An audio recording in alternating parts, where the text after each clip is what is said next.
Holy smokes, guys. We gotta talk. We gotta talk about this one stock that is going absolutely berserk today. We also have to break down the markets overall, the S&P, the Dow, the NASDAQ, as today has been a pretty decent day. It's currently 12:45 p.m. on the East Coast. The NASDAQ 100's down 0.1%. The S&P's up 0.4%. We have the Dow up 0.6%, and the small caps, the Russell, is up 0.8%. So we're going to break down this one stock, and actually there's a couple of stocks we're going to break down today. So sit back, relax, hit the like button, subscribe, check out my Patreon if you guys want my buy, sells, call outs, morning update videos, plus more.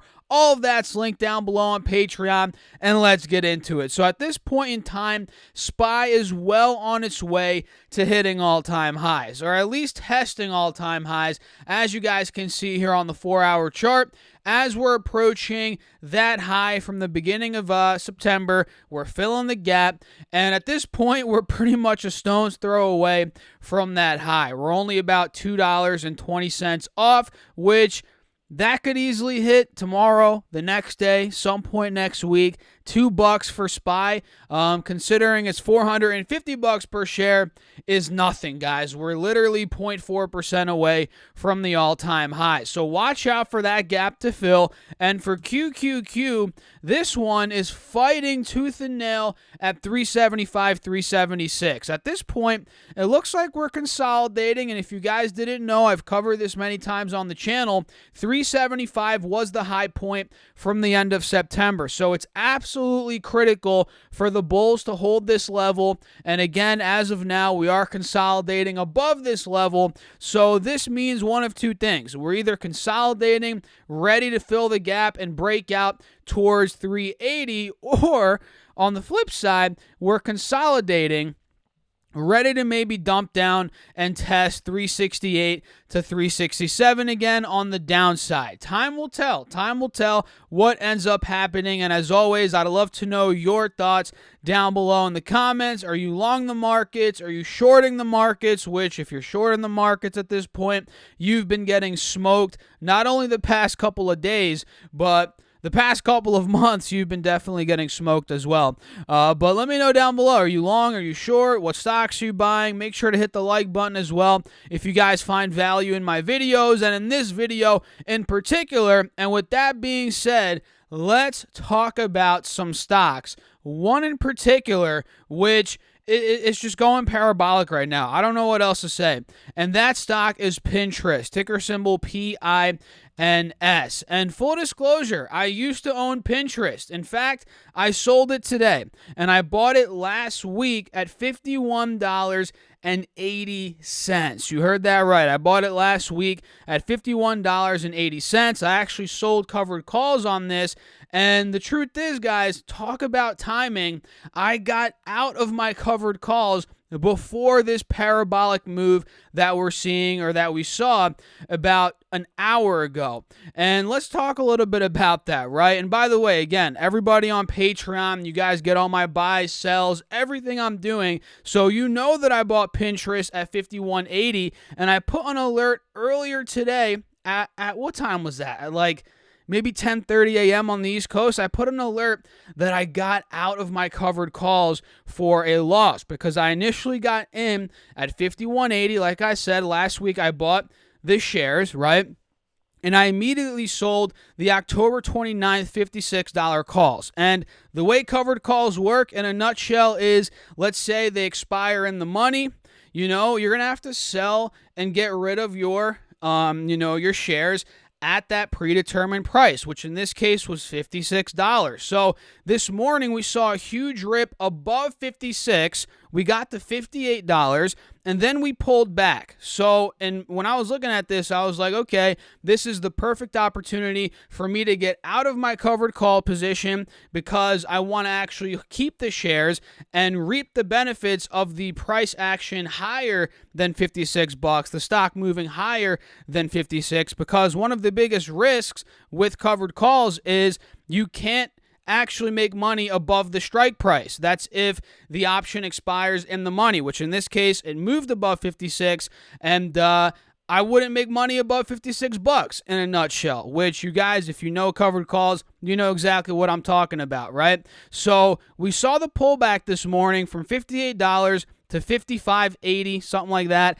and I got out of my covered calls. And originally, I received about $1.70 in premium per contract, and when you get out of a covered call position, well, first of all, when you open a covered call position, you sell to open, right? That's how you actually get into a covered call position. Now, to close it, you have to buy to close. So you essentially buy back the contracts that you originally sold, right? And in this case, again, I received about $1.70 when I originally sold them, and I ended up buying them back for about, let me see here, I think it was $2.15. So I lost about 45 cents in premium. I lost about 25% in terms of that covered call position, which fast forward about an hour, it doesn't matter because look what happened, guys. Talk about timing. I got out of the covered call position, and then literally an hour later, probably less than an hour, this thing went from $55 to $66. So what the heck happened? PayPal, this is where PayPal comes in, guys. I'm sure you've heard the rumor. PayPal has discussed acquiring the company, which is Pinterest, for a potential price of around $70 a share, which would value Pinterest at about $39 billion according to Bloomberg. And if you guys didn't know, Pinterest went public about 2 years ago in April 2019, where it was originally valued at just more than $10 billion as a company. And a potential acquisition of Pinterest, which, to be honest, guys, I didn't think PayPal would acquire Pinterest. That caught me off guard a little bit, but it makes sense. After thinking about it for the past hour, 2 hours here, this would push the company, PayPal that is, into social commerce. As you guys know, and me personally, I'll be honest, I'll be the first to tell you, I don't really use Pinterest, but my fiance does. I know a lot of women use Pinterest mostly. Sure, some guys do as well. I mean, come on, it's mixed demographics, but mostly women use it, and they see a lot of, a lot of recipes on there, there's a lot of different stuff on Pinterest, right? And you have the opportunity to go to different links, to buy, to shop. And from my knowledge here, PayPal, being PayPal, right, they're going to integrate some sort of social commerce integration into Pinterest, which makes complete sense at the end of the day. And this is awesome, in my opinion, if this actually goes through. And this is just a rumor now. It's not confirmed. So what I ended up doing, guys, is I actually sold out of my Pinterest. And I didn't time the top. In fact, I didn't time anywhere near the top. And that's how it goes a lot of the time, guys.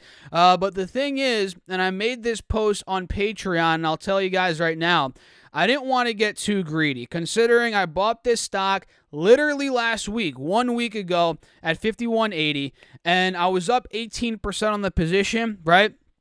I didn't want to get greedy. So I went ahead and sold it at about 61.10, maybe a little bit less than 61.10 when it was pulling back here. And I figured, sure, I could hold on.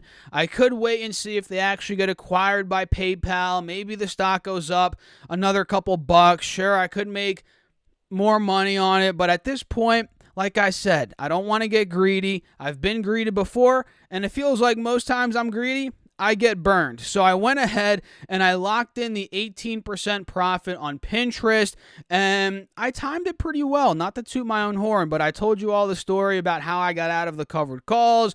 I ended up selling, and it ended up working out. I consider this a successful trade for me. And PayPal, let's go look at PayPal. What's going on there? The funny thing is, PayPal has been selling off on this news. Maybe the market thinks $70 a share for Pinterest is too much to pay for that particular company. Maybe that's why PayPal's selling off. The stock's now down 6%, which for a company like PayPal, that's a pretty big move. And full disclosure, guys, maybe some of you know, I don't know, maybe some don't.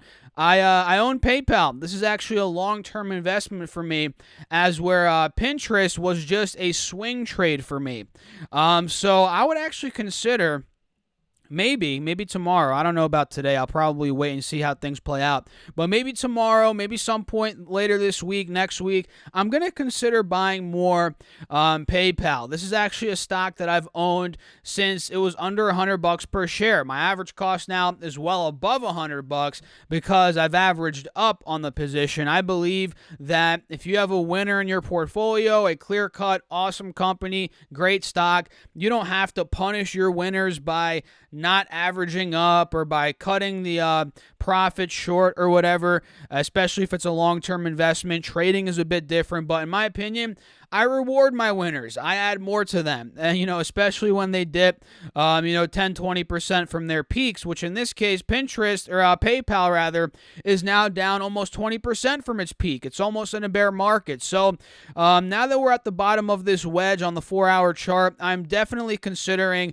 adding a little bit more PayPal to my long-term position. Nothing crazy, when I average more into my long-term holdings, if it's an Amazon, for example, I might even buy fractional shares. If it's something like a Pinterest, or I keep saying Pinterest, PayPal, if it's something like a PayPal, I might buy a couple of shares. You know what I mean? It's nothing crazy, but over time, I do want to have this as a pretty sizable position. So a lot of things are going on today, guys, especially with Pinterest and PayPal, and I'm pretty hyped up about it. I had a very great morning today, made some great money, and hopefully you guys out there are making some great money as well. Coinbase is another one that I went ahead and I locked in. Before we end off this video, let's talk a little bit about this. I went ahead and locked in half of my position on Coinbase. This is one that I was buying many times over the past couple of months. I was able to build a $270 cost basis, and I went ahead and locked in some. I think it was at 312 or something like that, which was around a 15%? Maybe a little bit less than that. Let me double check here. 270 to 315 or 312. It was actually a little bit less than 14% on Coinbase, and I'm letting the rest of my position ride, whether it goes to 350, 370, maybe it goes back to 250. I'm going to live with it. I'm letting it ride as of now. Things can change, but as of now, I'm letting it ride. So overall, guys, that is it for today's video. I wanted to go over kind of what I did with Pinterest, and now Pinterest is running up a lot more from where I sold it, which is completely okay, guys. That's what you have to realize with trading and investing, You're not going to time the top. It's impossible. You're going to sell stocks. They run up more from where you sell, and there's going to be times where you sell them, and then they dump. They crash. And the moral of the story is don't get down on yourself. If you're making money, you're making money. It's a great day, right? So let me know your thoughts down below in the comments. Hit the like button, subscribe. And if you guys want all my real-time buys, sells, call-outs, morning update videos, literally everything I'm doing in real time, from options to trades, long-term investments, check out my Patreon down below, or you guys can go to StockSurfS.com/Patreon. Make sure to also get your $30 from M1 Finance and your 2 stocks from Webull up to $1,600. All you have to do is deposit $100 into both of those platforms, and you get some free money. So I'll catch you guys in the next video. Thanks for watching again. As always, keep crushing the markets. Stay safe out there. Peace out.